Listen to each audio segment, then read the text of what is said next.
मंत्र पे भीड़ का माहौल कहीं ना कहीं बड़ा है। बहुत लोग से दूर के लोग आए हैं, यानी कि जो लोग सोचा था कि 8 कदम लोग आए हैं, लाखों में संख्या में लोग आए हैं। सर देखा कि आप कितनी भीड़ बढ़ी कल से सर।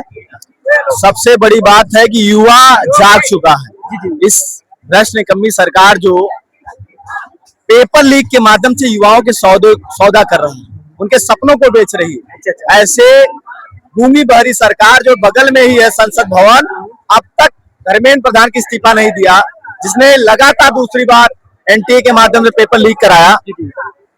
युवाओं के, गरीब किसानों के, बच्चों के सपनों को बेचने का काम कर रही है।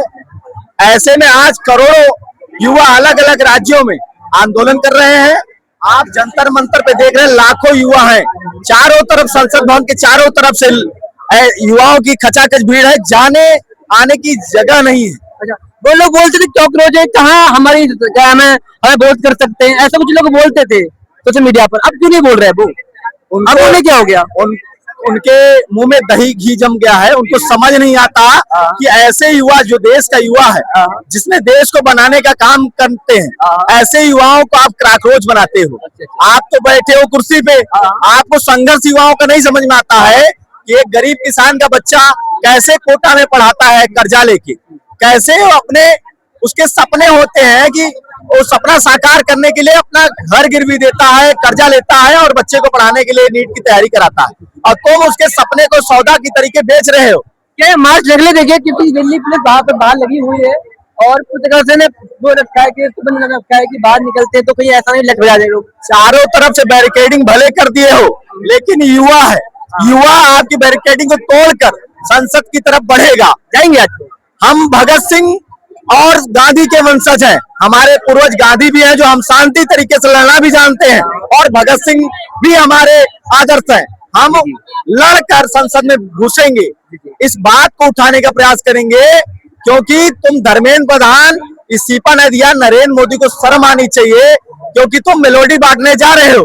देश में युवाओं के साथ क्या हो रहा है, किसान क्या कर रहे हैं, आदिवासी आंदोलन कर रहे हैं, लेकिन 3 वर्ष की बेटी के साथ बलात्कार हो रहा है, लेकिन तुम्हें कोई मतलब नहीं। तुम्हें अपने मेलोडी कर रहे हो, तुम्हें नहीं शर्म आ रहा है। कहाँ से आए हो? मैं इलाहाबाद से आया हूँ। मैं इलाहाबाद विश्वविद्यालय का। अकेले आए हो? बच्चे और भी साथ? हम कई साथी एक साथ आए हैं। कई साथी आए। हाँ, इसी स्पेशल के लिए आए, इसी प्रोटेस्ट के लिए आए? केवल इसलिए आए हैं कि हमारे कई साथी, नौजवान साथी, विभिन्न छात्र क्या उम्मीद लेके आए हो? पहले बार चुके इससे पहले ना? हाँ, इसके पहले भी हमने भूख हड़ताल पे भी रहे। इससे अब की बार क्या लेके आए? क्या मतलब क्या लेके आए अब की बार मन में कि इस्तीफा देंगे धर्मेंद्र प्रधान या फिर नहीं देंगे? इस्तीफा तो ये नहीं देने वाले, क्योंकि बेशर्म है। हम युवाओं से कहेंगे कि अपने अधिकार को छीनना पड़ेगा, अपने हक को लेना पड़ेगा, लेना आना होगा, क्योंकि ये इस्तीफा देना होता तो इनको शर्म आती कि सोनम वांगचुक इतने दिनों से आंदोलन कर रहे हैं, अगर उनको मौत हो गई तो हमारे कई और युवा साथी जो धरने पे हैं, अनशन पे है, अगर उनकी मौत हो गई कौन जिम्मेदार होगा? जिस प्रकार उठाया गया है सोनम जी को, एक मतलब प्रक्रिया में आता है, आप कपड़ा नहीं लपेटते हो, किस तरीका था? उनकी स्वतंत्रता छीनी गई है। कहीं नहीं है कि आप अनशन पे करने वाले व्यक्ति को ऐसे उठाया जाए, बेइज्जत किया जाए। और सफदरगंज अस्पताल ने स्पष्ट कहा है कि सिर्फ डिहाइड्रेशन तक कोई दिक्कत नहीं थी, वो अनशन जारी कर सकते थे, लेकिन उनको हटाने का चाल था कि अगर नेता हट गया तो सड़क खाली हो जाएगी। एक शब्द में क्या कहना चाहोगे? एक शब्द में बीजेपी को क्या कहना चाहोगे? कौन क्या चालू होता है बीजेपी? एक शब्द में बीजेपी क्या कहना चाहोगे आप? ये मौत के सौदागर हैं। कोरोना से लेके, पुल से लेके, जहां जहां हर जगह विध्वंसक हो रहा है, लोग मर रहे हैं, और पेपर लीक के माध्यम से कई साथी आत्महत्या कर रहे हैं। गाड़ी भी आ चुकी है, एक गाड़ी भी आई है, एम्बुलेंस आई है। क्या लगता है अब क्या किसी की तबीयत खराब हो रही है या फिर? इतनी ज्यादा भीड़ है, खचाखच भीड़ है, न चलने की जगह है, न रुकने की जगह है, तो ऐसी स्थिति में एम्बुलेंस तो आएगी, क्योंकि किसी न किसी साथी को चोट पहुंची होगी या कुछ भी होगा। पुलिस लगातार रोकने का प्रयास कर रही है, और युवाओं को रोकना नहीं चाहिए। मुझे लगता है कि नरेंद्र मोदी को और धर्मेंद्र प्रधान को यहाँ आना चाहिए और युवाओं से बात करना चाहिए, लेकिन इनके बस का नहीं, क्योंकि मीडिया के सामने बात करना नहीं आता है, डरते हैं कि जवाब क्या देंगे। एबीपी की न्यूज की एंकर आई थी, वो बोल रही थी, क्या उनका जो बोलने का तरीका था वो कहीं ना कहीं मोदी जैसे गोदी मीडिया करती है कोई तरीका था। बोल रहे थे कि आपने इनकलाब नारे क्यों लगाया, क्या मतलब बनता है शब्दों का? इनकलाब का नारा अगर उन्हें पता तो हो, तो वो भगत सिंह को नहीं जानते, उस देश की आजादी को नहीं जानते, ये आजादी 14 को मानते हैं ना, इसलिए कुछ लोग तो उनका विरोध कर रहे थे, आपने देखा कि वो आए तो कॉमेडियन उनका विरोध कर रहे थे, कह रहे कि ये एक क्या नाम है, ये हमारे धर्म को टारगेट कर रहे हैं, हिंदू धर्म को टारगेट कर रहे हैं, ऐसा कुछ बोला था।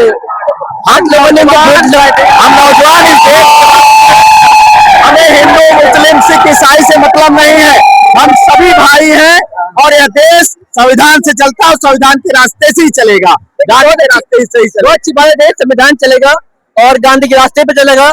अगर आप हमें परेशान करोगे या युवा को परेशान करोगे तो हमारा एक और भी रूप है जिसे कहते हैं भगत सिंह ना। बिल्कुल, भगत सिंह का रास्ता था क्रांतिकारी का, जी, बिल्कुल। वो स्पष्ट गांधीवादी भी मानते थे और वो कहते थे कि हमें लड़ना पड़ेगा। जी बिल्कुल, लड़ेंगे, अब लड़ेंगे, ये युवा लड़ने वाले लोग हैं, ये अपने पढ़ाई अलग अलग राज्यों से भारी संख्या में आए हुए हैं और ये अपना कोई नौकरी छोड़ के आया है, कोई पढ़ाई छोड़ के आया है, कोई काम छोड़ के आया है, कोई किसानी छोड़ के आया है, इसलिए कि ये न्याय चाहता है। अगर न्याय नहीं दे पाएगी सरकार तो ये छीन कर लेंगे।